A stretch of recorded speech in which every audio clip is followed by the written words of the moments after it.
À tous et bienvenue à ce webinaire.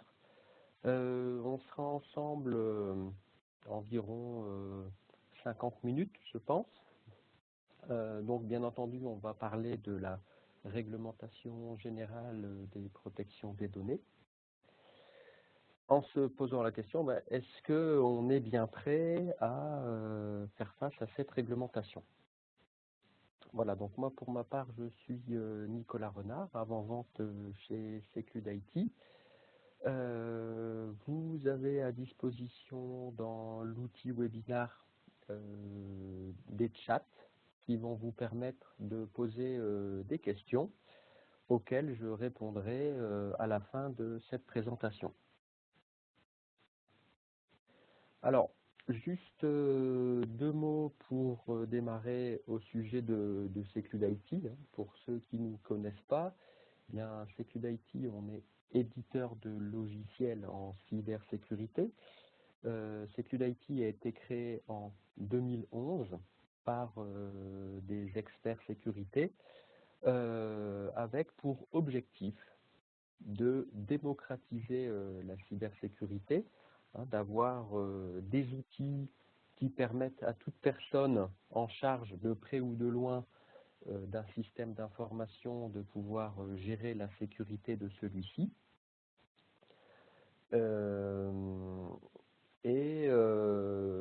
Aujourd'hui, on va vous parler donc de la réglementation générale de la protection des données, réglementation européenne qui rentre en vigueur en mai 2018 et pour laquelle un grand nombre déjà d'acteurs du marché se préparent. Voilà, donc on va voir ensemble finalement en quoi consiste cette réglementation et quels sont finalement les droits et les devoirs de chacun. L'objectif de cette réglementation, avant tout, c'est de pouvoir protéger les données des usagers. Et cette protection, elle passe par des nouveaux droits pour les usagers. Et forcément, qui dit droit pour les usagers, eh bien, dit devoir pour toute entité toute organisation qui finalement collecte et héberge des données. Alors, on va voir ensemble déjà quels sont ces droits. Eh bien, le premier droit, c'est le consentement des usagers. Ça signifie que pour toute société, eh bien, au final, par rapport à cette réglementation, on peut héberger des données d'un usager à condition qu'on ait eu explicitement son autorisation pour le faire, son consentement. Alors, il peut y avoir des exceptions, c'est que on peut avoir une bonne raison pour détenir des données personnelles, comme par exemple des obligations légales, un intérêt général ou vital. Donc ça, ce sont de la détention d'informations par les autorités. Mais pour tout le reste, il faut avoir expressément un consentement de l'usager. Donc ça, c'est un premier droit primordial de cette réglementation. Le deuxième élément important, c'est le droit à l'oubli. En effet, à tout moment, un usager peut revenir sur sa décision d'autoriser une organisation à collecter ces données et il a le droit de demander la suppression des données. Donc pour ça, lorsqu'on a des données d'un usager, eh bien, on a jusqu'à 30 jours pour pouvoir complètement supprimer les données. Donc ça veut dire que quand on détient des données, il faut être en mesure de savoir, de pouvoir les supprimer, de pouvoir rendre compte à l'usager comme quoi on a bien supprimé les données. Et enfin, troisième droit, ce qu'on appelle la portabilité des données, c'est-à-dire que les données, on doit pouvoir quelque part les transférer. Hein.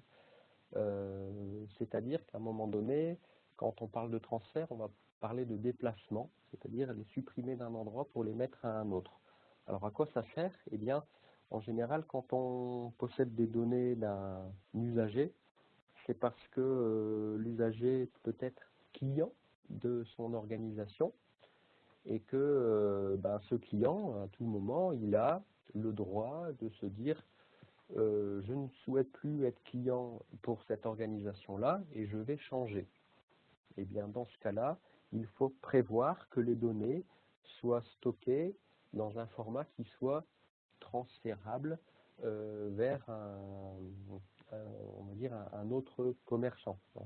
Alors notamment, quand on parle de portabilité des données, on pense entre autres aux opérateurs téléphoniques, puisque aujourd'hui les usagers doivent pouvoir être en mesure de changer d'opérateur s'ils le souhaitent, sans que ça soit compliqué. Et de cette façon-là, l'ancien opérateur doit pouvoir transférer les données. Et bien entendu, quand on parle de transfert, encore une fois, il y a une suppression chez l'ancien opérateur. Voilà. Donc ces droits qui sont nouveaux et qui sont vraiment quelque part l'essence même de la réglementation générale de la protection des données, ce pourquoi cette réglementation existe, eh bien forcément ces droits induisent des devoirs pour les gens qui hébergent des données. Alors, quels sont ces devoirs? Eh bien, le premier devoir, c'est donc la protection des données. Et quand on parle de protection des données, il va déjà y avoir la prévention. Donc, dans cette prévention, ce que dit la réglementation, eh bien, c'est que il faut que les données, elles soient à tout moment et en tout lieu sécurisées. C'est-à-dire que on va prévenir toute perte, il ne faut pas les perdre. Bien sûr, tout vol, toute divulgation ou toute autre compromission. Les personnes qui détiennent, on va dire, des données d'usagers doivent également être en mesure de documenter tout un tas de mesures et de procédures qui expliquent comment on protège les données. Ensuite, les données, donc il faut rappeler que la réglementation de la protection des données, elle s'applique dans l'Union européenne. Et donc, ça veut dire que quand on détient des données dans l'Union européenne, eh bien, il faut les héberger dans l'Union européenne. Ça veut dire qu'il faut être capable de prouver qu'à un moment donné, on héberge bien les données de ses clients dans l'Union européenne. Ensuite,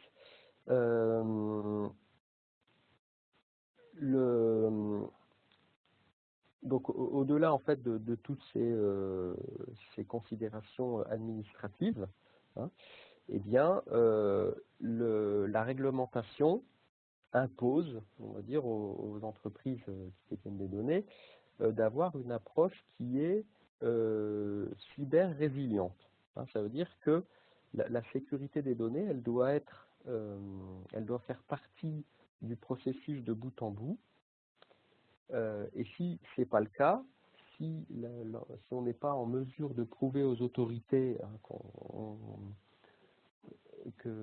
qu'on est bien dans cette logique de sécurisation de bout en bout, c'est-à-dire en considérant l'architecture de son système d'information, de bien montrer que on connaît ces failles de sécurité, qu'on les surveille, qu'on les corrige régulièrement, etc., eh bien, on peut avoir des sanctions.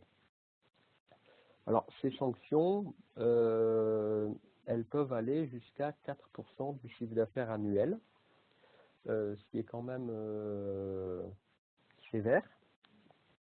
Mais il y a un plafond, on va dire, qui est fixé à 20 millions d'euros. Donc, ce sont des sanctions, si on ne respecte pas cette réglementation, qui peuvent être très lourdes de conséquences pour les sociétés. Alors, pour protéger les données, on ne fait pas seulement de la prévention, mais on peut également détecter les intrusions. Alors, pourquoi on a besoin de détecter les intrusions dans ce cadre-là? Eh bien, tout simplement parce que la réglementation, elle impose que si jamais il y avait malgré tout un problème, hein, une perte de données, un vol, etc., eh bien, on doit être capable, dans les 72 heures, d'avertir l'autorité compétente. Donc en France, l'autorité compétente, c'est la CNIL. Donc à un moment donné, pour pouvoir informer, eh bien, ça veut dire qu'on a mis en place des moyens d'avoir conscience de ces pertes de vol. Donc ça signifie également, entre autres, de la détection d'intrusion. Et puis, bien entendu, quand ça arrive, eh bien, les entreprises doivent également prévenir les gens concernés par ces vols.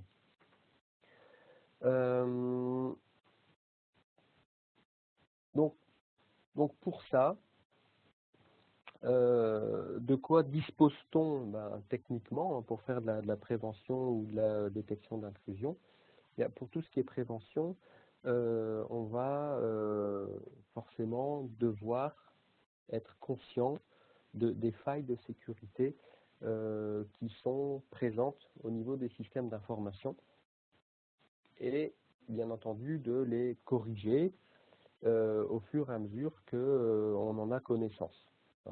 Donc, pour corriger les failles, il y a bien entendu des recommandations et des opérations manuelles à effectuer sur les machines, mais il y a également la possibilité de faire du patch management, c'est-à-dire d'appliquer tout un tas de correctifs, on va dire, de façon automatique. Pour ce qui est de la détection d'intrusion, eh bien, là, il faut s'équiper d'équipements qu'on appelle des UDF qui vont reconnaître des attaques, par exemple, au niveau du réseau, mais également de pouvoir faire de l'analyse d'événements par l'analyse de logs au travers d'éléments comme des SIEM, par exemple.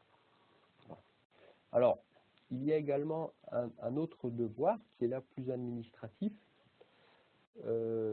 qui demande la nomination d'un DPO.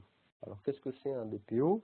En fait, DPO, ça veut dire Data Protection Officer, et c'est finalement le délégué de la protection des données. C'est-à-dire que les entreprises doivent avoir une personne qui a ce rôle-là. Alors, cette personne, elle va être en charge de superviser la mise en œuvre et la conformité à la réglementation. Donc c'est une personne qui informe finalement au sein de l'entreprise tous les devoirs qu'on a cités précédemment et qui vérifie leur application. Ça va être également le point de contact pour l'application des droits, notamment pour les usagers. Eh bien, quelque part, si à un moment donné, ils réclament le droit, l'oubli ou ce genre de choses, eh bien, ça va passer par le DPO.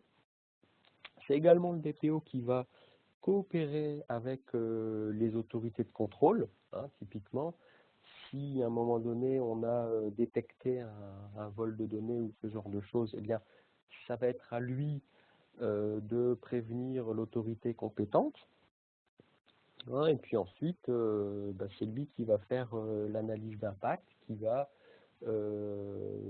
finalement mesurer la liste de tous les usagers qui sont concernés par un événement et qui sera en charge de communiquer avec ces usagers pour leur prévenir de l'événement. Voilà, donc du coup, cette réglementation, elle implique également un nouveau rôle, une nouvelle ressource au sein de l'entreprise.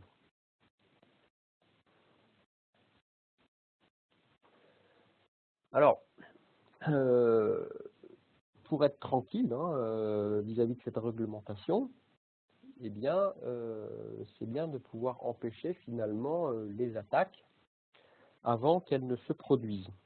Hein. Donc, pour pouvoir faire ça, eh bien, il faut penser la sécurité de son système d'information by design. Hein. Ça veut dire que dès lors qu'on met en place un système d'information, il y a une architecture à mettre en place. Cette architecture, elle va répondre à des bonnes pratiques et ensuite il faut la mettre en œuvre. Alors, par rapport à cet élément-là, si jamais on a déjà un système d'information en place et qu'on s'interroge et qu'on se demande si finalement est-ce que c'est conforme ou bien dans ce cas-là, bon, ça signifie qu'à un moment donné, soit il faut se faire auditer pour déclencher des changements. Alors il peut aussi y avoir une autre approche, c'est que aujourd'hui il y a pas mal d'entreprises qui se dirigent vers le cloud. Alors elles se dirigent vers le cloud, pourquoi? Parce qu'en termes d'hébergement, de systèmes d'information, il y a quand même des facilités. Il y a tout un tas d'outils virtuels assez pratiques. Et il y a des sociétés qui profitent finalement quelque part de cette nouvelle réglementation pour se dire, quitte à se mettre aux normes, on peut très bien réimaginer un nouveau système d'information, on va dire, à partir de zéro, où on va intégrer la sécurité, on va dire, by design, hein, et dans ce cas-là, se dire, plutôt que de repartir sur un nouveau data center physique, etc., eh bien, on va vers le cloud. Et donc, en effet, quand on va vers le cloud, eh bien, il y a tout un tas d'outils. D'ailleurs, SecuIT propose des outils, on le verra après, qui permettent de vérifier si l'implémentation de son système d'information au niveau du cloud est sécurisée by design. Voilà. Un autre point extrêmement important, c'est de s'assurer que les utilisateurs du système d'information, le personnel, soient bien informés des formes de menaces. Alors ça veut dire que régulièrement, eh bien, il faut faire de la sensibilisation sur toute forme d'attaque, des appels téléphoniques, des emails qui invitent à cliquer sur un lien frauduleux, l'injection de malware par le biais de clés USB, etc. Donc tout ça, il y a un gros travail à faire puisque au niveau des postes de travail, la meilleure protection comme la pire des menaces, eh bien c'est la même chose, c'est l'utilisateur. Il faut savoir que un utilisateur qui est un peu naïf et pas informé de ce qui peut se faire en termes de social engineering, eh bien, il va être vraiment vecteur d'introduction de malware et d'attaque au sein du réseau, alors que des utilisateurs qui sont bien informés, bien sensibilisés, ils ne seront pas piégés et donc automatiquement on pourra protéger.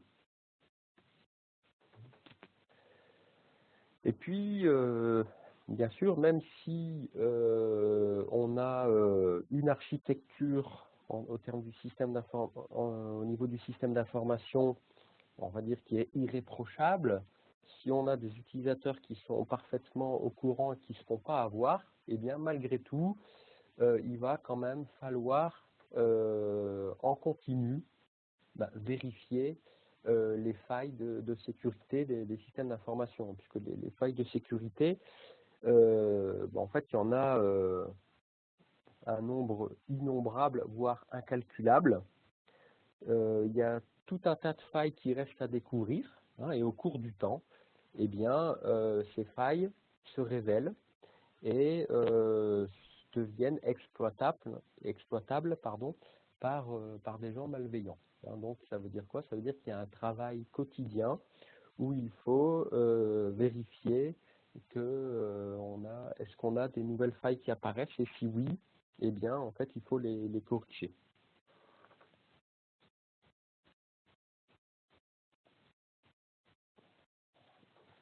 Au niveau du DPO, hein, comme le DPO lui il est en charge, hein, de communiquer au sein de l'entreprise des risques, etc. Mais la grosse difficulté qu'il va rencontrer, c'est finalement quand on va parler par exemple de failles de sécurité, ce sont des risques qui sont très techniques, qui sont pour les néophytes, hein, de la cyber informatique, enfin de la cyber sécurité, pardon, des choses qui sont incompréhensibles.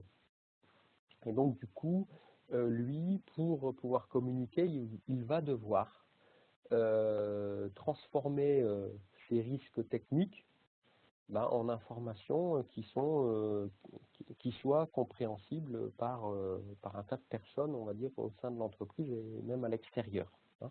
Donc pour ça, il lui faut des outils. Donc, SecuIT propose, hein, justement des outils qui permettent de répondre à ce besoin-là. Et notamment, le premier outil dont on a besoin, ça va être la connaissance de son système d'information. Donc la connaissance de son système d'information, ça va passer par finalement la capacité d'avoir un inventaire à jour de son système d'information. Alors pour ça, au niveau des solutions proposées, on va avoir on va avoir tout un tas de connecteurs, hein, proposés dans la solution de sécurité de SecuIT, qui vont justement permettre de dialoguer avec les environnements sur lesquels on a déployé nos machines, hein, alors que ce soit des environnements physiques ou des adresses publiques, hein, en utilisant des connecteurs de type réseau. Donc là, on va avoir une détection des machines de façon classique par plage d'IP, etc. Mais ce que propose aussi SecuIT, c'est de s'interfacer complètement avec les environnements. Alors ça peut être des environnements cloud, comme Amazon Web Service, comme Microsoft Azure. Ça peut être des environnements virtualisés, comme VMware ou Microsoft Hyper-V. Voilà. Donc de pouvoir complètement s'interfacer pour avoir une vue de l'ensemble du système d'information. Et donc une vue dynamique, puisque lorsque vous avez une nouvelle machine qui est créée dans l'environnement, et bien du coup la solution va le savoir. Et à l'inverse, quand vous supprimez à un moment donné une machine, eh bien elle va aussi disparaître du système d'information. Donc sur les environnements cloud, eh bien chez SecuIT, on est capable en plus de surveiller l'infrastructure. Donc cette fameuse infrastructure qui doit être sécurisée by design, eh bien, à l'aide de la solution Elastic Workload Protector, on va être alerté en temps réel de tous les dysfonctionnements, toutes les entorses aux bonnes pratiques. Je donne des exemples. Vous avez à un moment donné créé un firewall et sur ce firewall, vous avez créé une règle qui ouvre l'ensemble des ports d'un sous-réseau sur l'extérieur. Et bien du coup, vous êtes alerté. Vous avez des événements qui vont vous dire attention, on a détecté des règles, c'est pas conforme, etc. Voilà. Donc une solution du coup qui va permettre de voir l'ensemble du système d'information et qui va permettre d'alerter sur l'infrastructure quand on est en environnement cloud. Ensuite,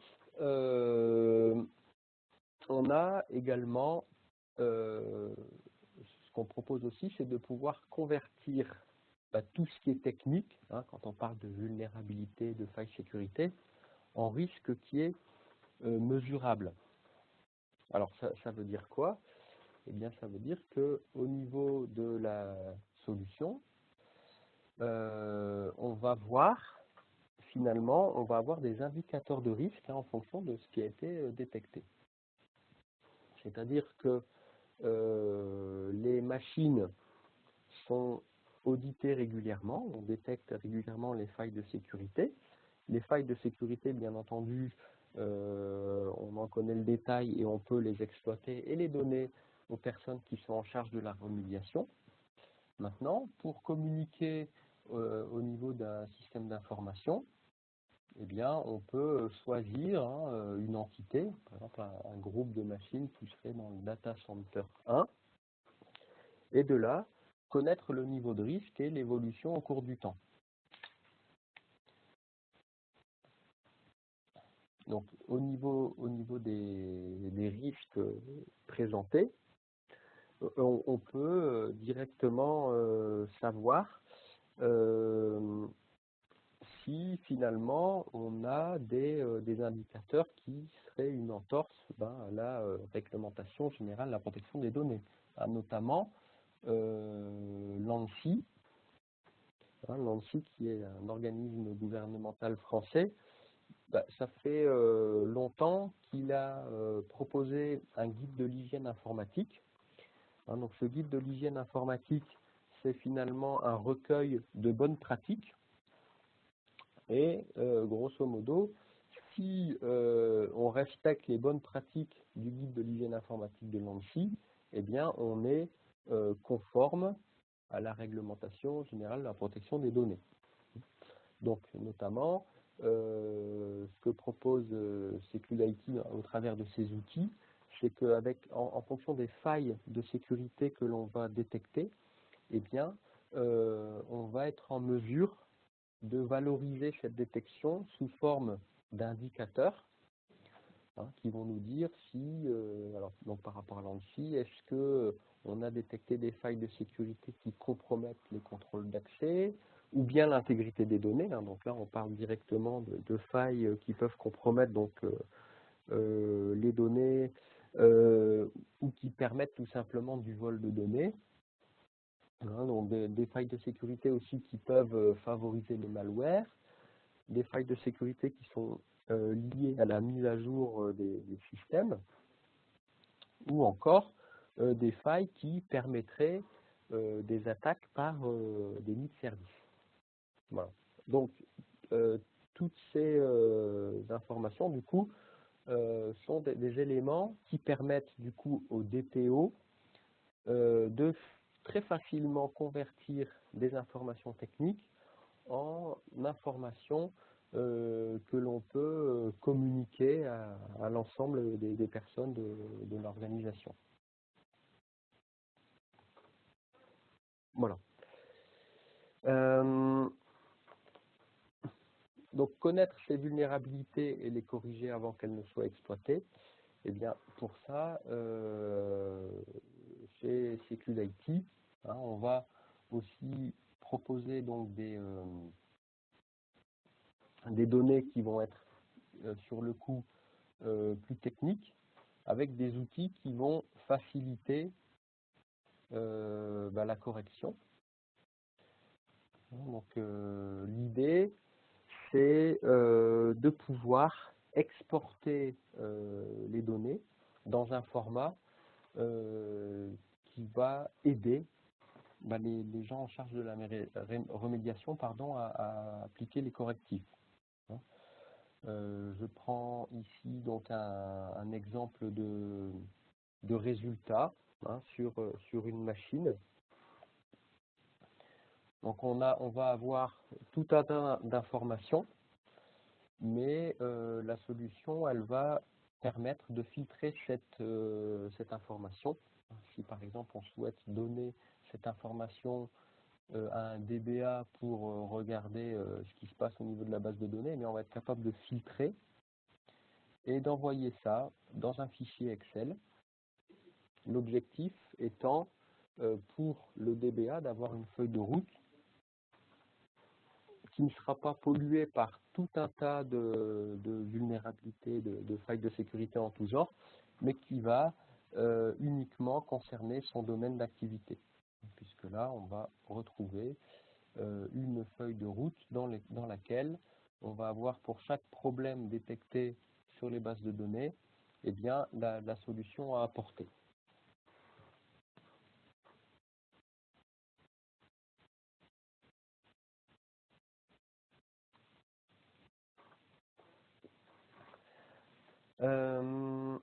Enfin, ce qui est très important aussi, c'est de pouvoir faire des rapports d'activité, hein, que on comprenne bien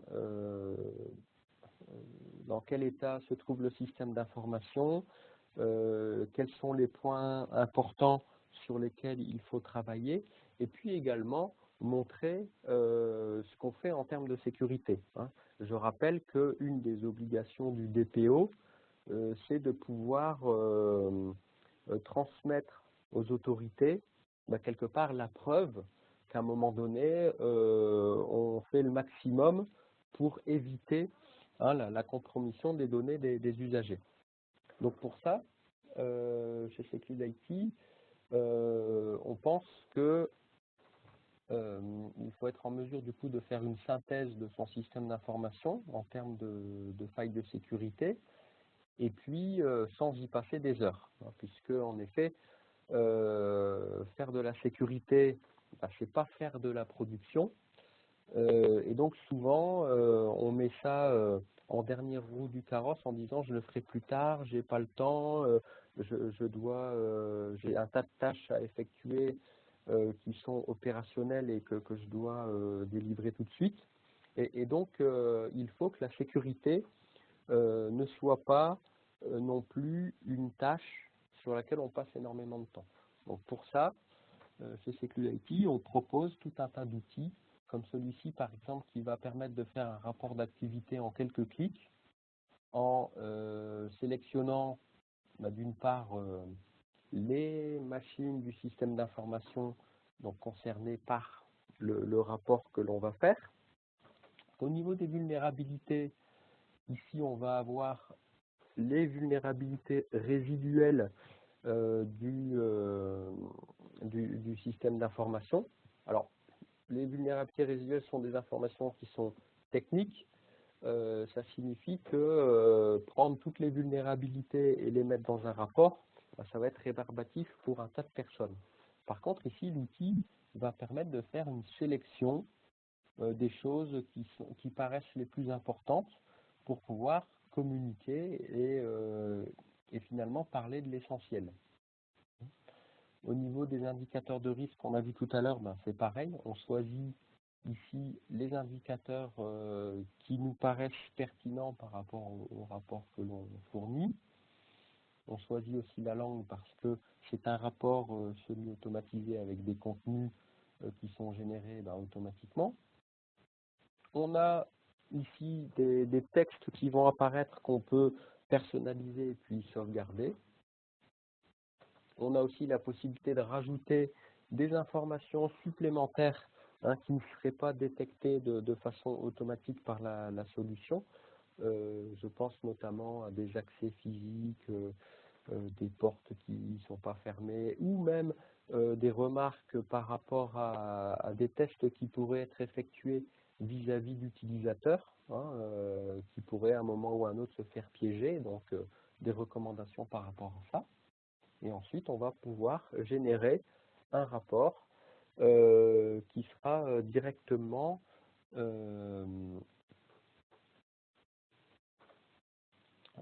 compréhensible par tout un tas de personnes concernées par le sujet. Donc on va avoir ici ce qui s'est passé pour une période donnée. Par défaut, c'est le mois qui vient de s'écouler. Maintenant, on a la possibilité de faire un rapport par rapport au passé ou sur une période plus grande. On va avoir en introduction les machines qui sont concernées par ce rapport, les indicateurs de risque qui sont calculés en fonction des machines qu'on a insérées dans le rapport. Voilà, donc pour chaque indicateur, on a à chaque fois le genre de risque qui est prévu, qui est concerné. Hein, l'évolution du niveau de risque au cours du temps, quelques informations sur les vulnérabilités triées par sévérité ou par métier de l'IT. Alors, ce qui est intéressant aussi, c'est l'évolution, à savoir que on voit sur la période, finalement, qu'est-ce qui reste à corriger, combien de vulnérabilités, de failles on a corrigées aussi au cours de la période, combien on a de nouvelles, etc. Hein, donc là, ça permet clairement de montrer, hein, surtout si on est capable de générer un rapport qui montre qu'un grand nombre de failles ont été corrigées, et bien de produire des rapports d'activité qui montrent que on fait l'effort de maîtriser la sécurité de son système d'information, et donc du coup qu'on est bien conforme à la réglementation générale de la protection des données. Voilà. Enfin, dans ce rapport, on va faire apparaître en point critique recommandation uniquement les vulnérabilités qu'on a sorties d'un commentaire et qui nous paraissent pertinentes pour la période. Et encore une fois, hein, ce genre de maîtrise de la communication, ça permet d'éviter de noyer les gens au milieu de tout un tas d'informations techniques.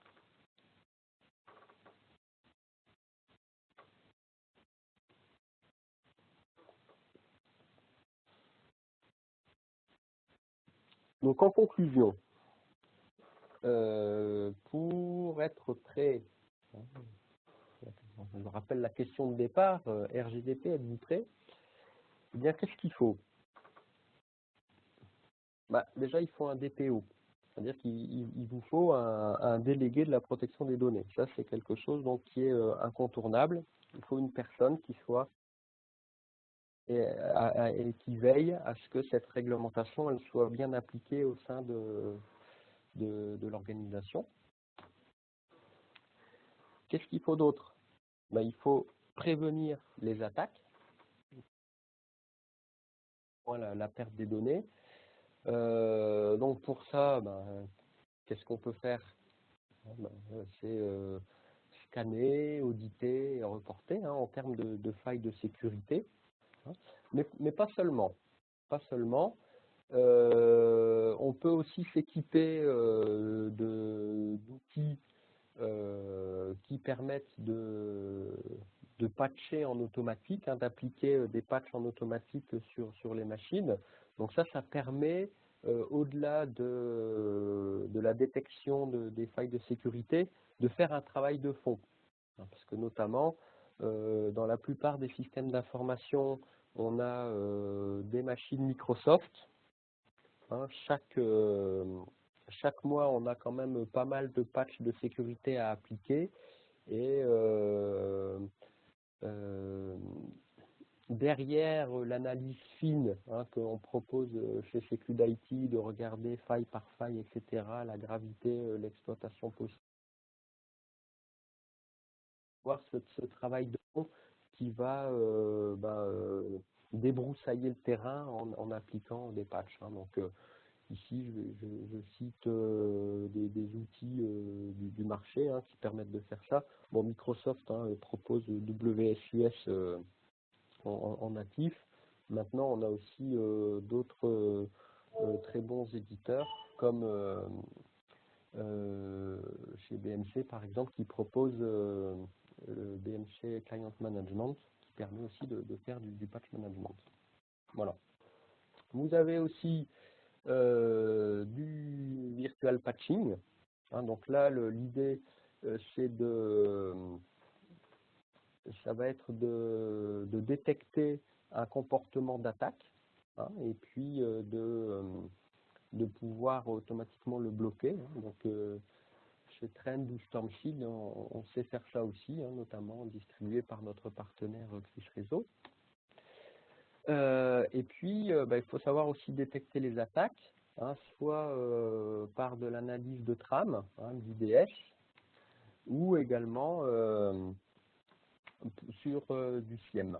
Voilà, hein, être capable de loguer tout un tas d'événements suspects, hein, avec des outils comme Elasticsearch ou QRadar. Voilà, donc une fois qu'on a tout ça, eh bien, on peut dire qu'on a mis en place son SOC et qui permet finalement d'être en conformité avec la réglementation. Voilà. Alors,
alors,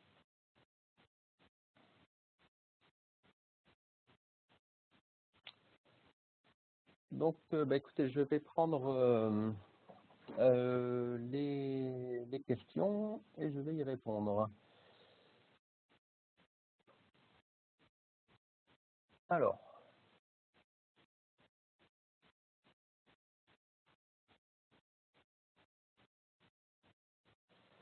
alors là, j'ai une question qui nous dit que on évoque uniquement la sécurisation du système d'information, mais la RGPD nécessite aussi la mise en place d'un registre des traitements et des données stockées.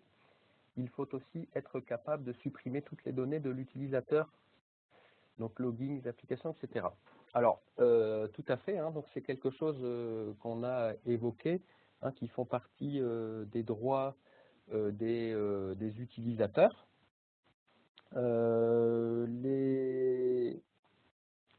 C'est donc c'est le droit. Alors en effet, c'est un volet de la RGDP, donc on évoque euh, dans la proposition, hein, Sécu d'IT, en effet, euh, nous on ne va pas traiter quelque part cette partie de suppression des données.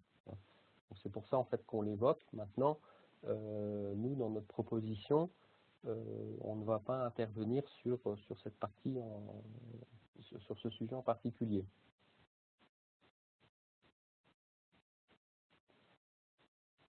Alors, autre question au niveau de la conclusion. On me demande s'il ne manque pas tous les aspects déclaratifs, rédactionnels en termes de transfert de données. Alors, le fait d'avoir un DPO, hein, qui est en charge justement de la documentation, hein, on a évoqué au niveau au départ de la prévention et des devoirs, eh bien qu'il fallait être en mesure de documenter. En effet, cette documentation est à la charge du DPO. Donc il faut être capable de dire qu'est-ce qu'on a mis en place pour protéger les données, donc de l'avoir documenté. Et ça fait en effet partie des tâches du DPO.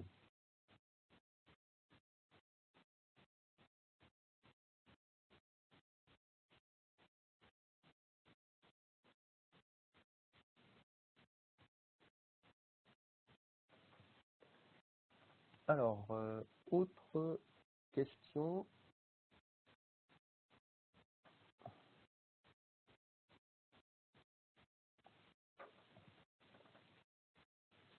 Alors, autre question, quelles sont les données concernées par la réglementation? Est-ce qu'il y a une liste exhaustive qui décrit ce qui est concerné, ce qui ne l'est pas? Alors, en fait, les données qui sont concernées sont les données des usagers. Alors, ça veut dire quoi? Ça veut dire nom, prénom, ça peut être adresse, numéro de téléphone, adresse email, numéro de sécurité sociale, euh, coordonnées bancaires, toutes ces données finalement qui à un moment donné vont concerner une personne. Après, dans la santé, ça peut être également des informations médicales. Voilà, alors ensuite, la réglementation, elle va même plus loin, puisqu'elle dit que on n'a pas le droit, par exemple, de stocker des informations de type ethnique, admettons. Tout ce qui va à l'encontre de l'éthique. Hein. Par exemple, si à un moment donné, on a stocké les informations d'une personne noire, eh bien, on n'a pas le droit de stocker, de dire que cette personne est noire. Voilà.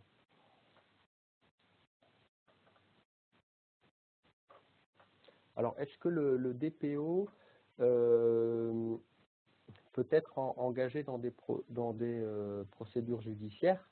Alors, la réponse c'est quelque part oui, à savoir que si à un moment donné on s'aperçoit qu'il y a un manquement aux règles édictées par la réglementation, hein, que il y a un manque de communication de l'entreprise. Par exemple, une entreprise qui se fait attaquer et puis qui ne prévient pas l'autorité, eh bien, automatiquement, ça va se retourner contre l'entreprise. Alors maintenant, dans la réglementation, c'est l'entreprise à un moment donné qui va être punie, hein, et qui va recevoir une amende, mais ce n'est pas forcément le DPO directement. Hein. Après, l'entreprise, elle peut très bien elle-même se retourner contre son DPO en estimant qu'il n'a pas fait le travail pour lequel enfin, pour lequel il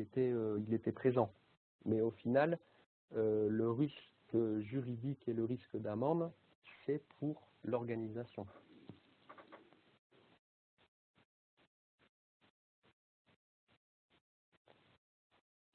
Alors ensuite, quel lien entre RGPD et la CNIL?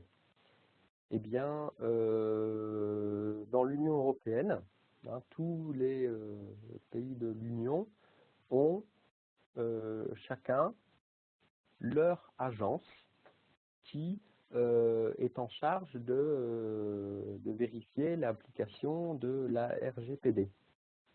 Et il s'avère qu'en France, eh bien, c'est la CNIL qui est en charge de ça.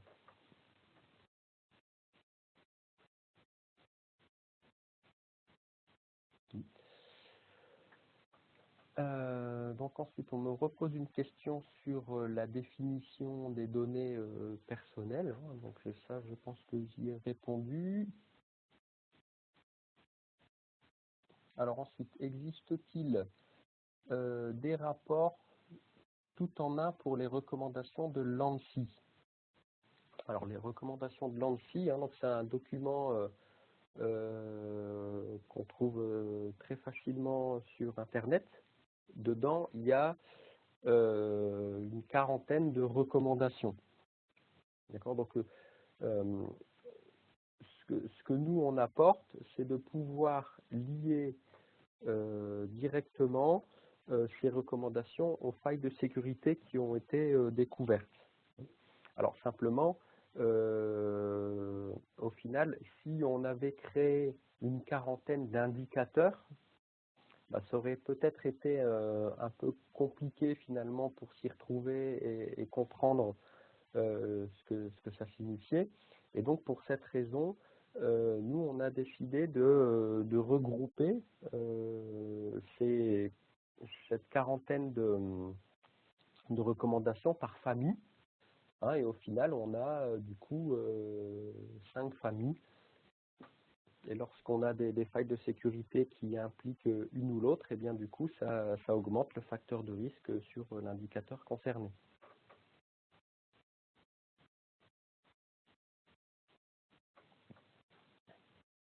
Donc, une autre question qui dit qu'on voudrait voir un rapport RGPD, eh bien, le rapport AS+, qui vous a été présenté hein, peut faire office hein, de rapport dans ce sens, hein, puisque au final, d'une part, ça montre qu'on maîtrise ces risques, qu'on a identifié des priorités sur lesquelles travailler, et qu'ensuite on est en mesure de montrer son activité au cours du temps et de montrer qu'on gère les failles et qu'on les corrige au fur et à mesure que le temps passe.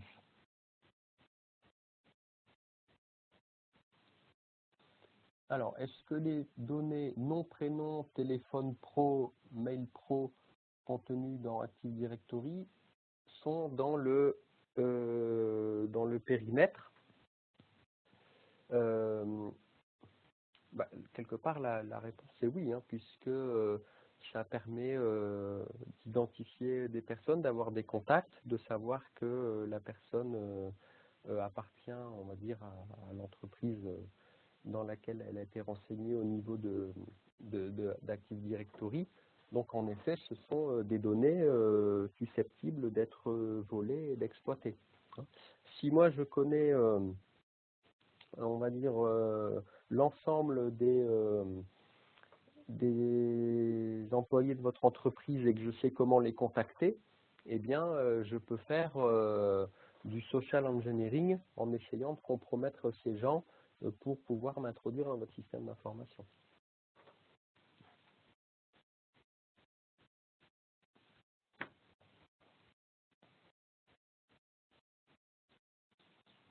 Alors, est-ce qu'il y a d'autres questions?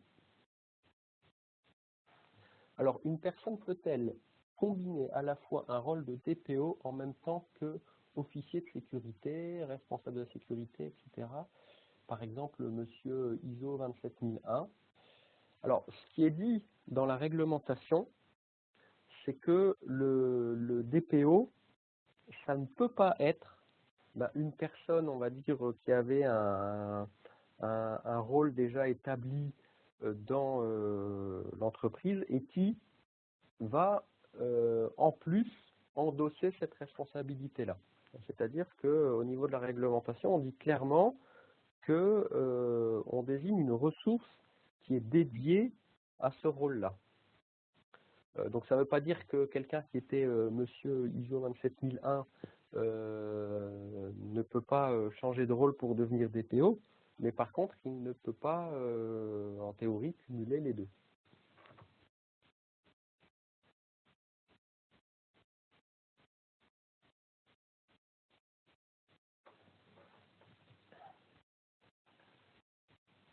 Alors après, autre question, la documentation en remplacement du DPO peut-elle être faite par un prestataire externe à l'entreprise? On doit désigner un DPO. Maintenant, dans l'absolu, bon, il y a pas mal de gens qui pratiquent l'outsourcing. Ça signifie que dans l'absolu, on peut très bien à un moment donné faire appel à un prestataire de service qui va être consultant et qui va être missionné au sein de l'entreprise pour être le DPO.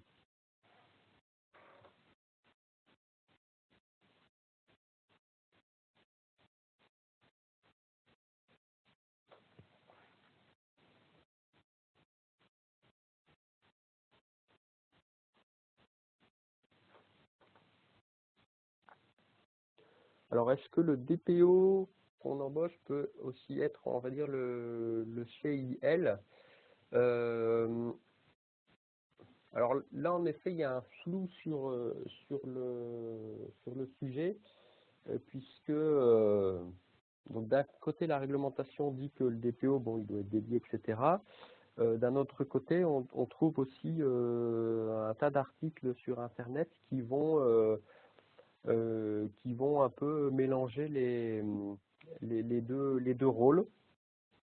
Donc, ça, en effet, ça serait à creuser plus précisément. Donc, en théorie, hein, quand on est DPO, on n'est pas autre chose. Maintenant, en pratique, ça ne serait pas incompatible avec un CIL.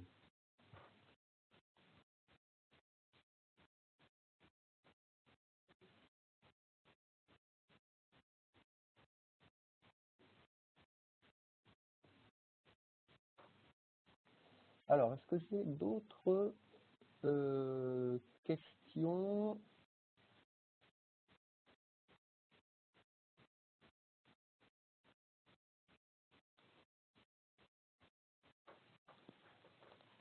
Alors, faut-il un DPO en Europe ou bien peut-il être localisé aux US?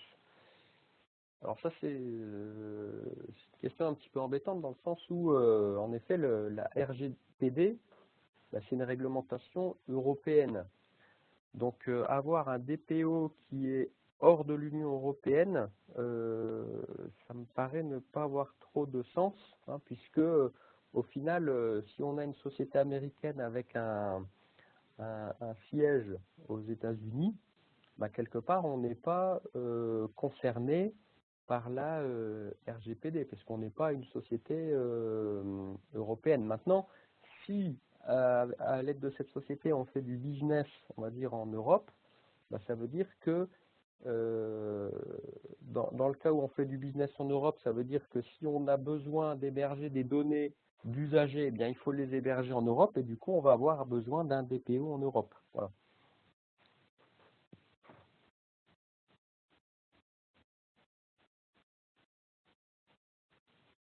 Voilà. Ben, écoutez, je crois que j'ai répondu à toutes les questions. Euh, donc, je vous remercie de votre participation.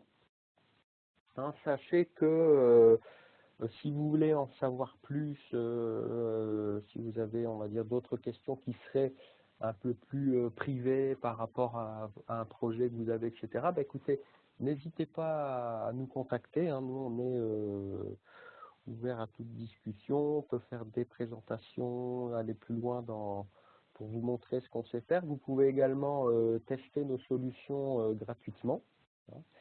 En tout cas, je vous remercie de votre participation et puis je vous dis bien à très bientôt. Excellente journée à tous.